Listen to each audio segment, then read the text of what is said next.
perkenalkan, nama saya Kisah Sada Sandina dengan NIM 120105031. Pada pembahasan kali ini, saya akan membahas tentang regionalisme, nasionalisme, dan era pada dingin.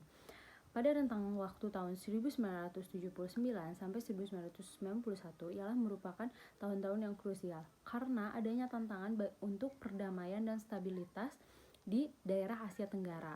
Hal ini disebabkan karena terjadinya invasi dari Vietnam ke Kamboja pada tahun 1978. Ditambah diperkeruhnya dengan keadaan runtuhnya negara adidaya dan juga adanya perang dingin ke dunia kedua. Maka dari itu, hal ini sangat impactful terhadap lingkungan keamanan internasional. Maka dari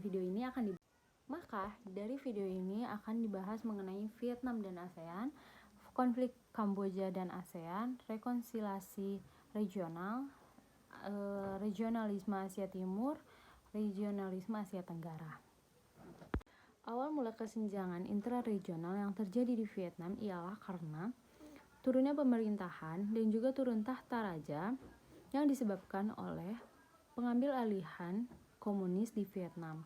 Awal mulanya ASEAN dicurigai. Padahal faktanya ASEAN juga merasa takut sebagai provokasi bagi Hanoi. Anggota ASEAN tidak hanya terlibat dalam pemberontakan komunis yang didukung oleh China dan Uni Soviet, tapi juga menjaga keamanan dengan negara barat.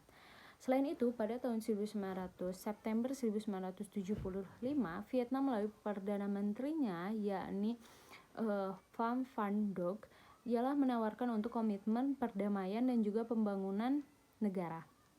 Karena ia sadar betul bahwa dibutuhkan hubungan yang baik antara regionalisme. Kamboja dan ASEAN. Titik awalnya terjadi kekeosan ini karena pindahnya Vietnam ke Kamboja sehingga memburuknya hubungan. Hal yang terjadi ialah domestik brutal seperti pengusiran secara besar-besaran dan serangan secara besar-besaran. Dan sebenarnya yang sedang direbutkan adalah kekuasaan domestik, yang dimana Vietnam menginginkan kekuasaan domestik dan juga Vietnam menginginkan kekuasaan domestik. Lain halnya dengan perang di Indochina yang mengakibatkan malah sebaliknya, yakni kebaikan. Yang dimana hal ini, perangan ini tuh dapat membantu memperbaiki posisi perekonomian Asia. Yang dimulai pada tahun 1980 yang memiliki tanda-tanda bahwa akan terjadinya perbaikan perekonomian dan juga kemenangan. Regionalisme Asia Timur dan regionalisme Asia Tenggara.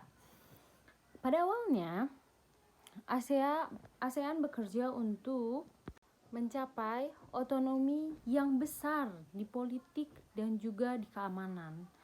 Namun para anggota secara aktif mengejar kebijakan integral ke arah kapitalis global serta ekonomi regional ke arah timur. Faktornya, hal ini disebabkan karena industrial yang berbasis ekspor, yang mana setiap negara memiliki kekhususan masing-masing. Seperti Cina fokus kepada padat karya, terus karya terampil itu seperti Malaysia, Indonesia, Filipina, dan Thailand.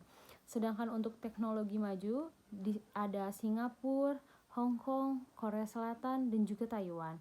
Mereka memiliki kursinya masing-masing. Pola perdagangan ini yang mencakup perdagangan intra dan antra. Saya Keisha, ditutup dengan Assalamualaikum warahmatullahi wabarakatuh.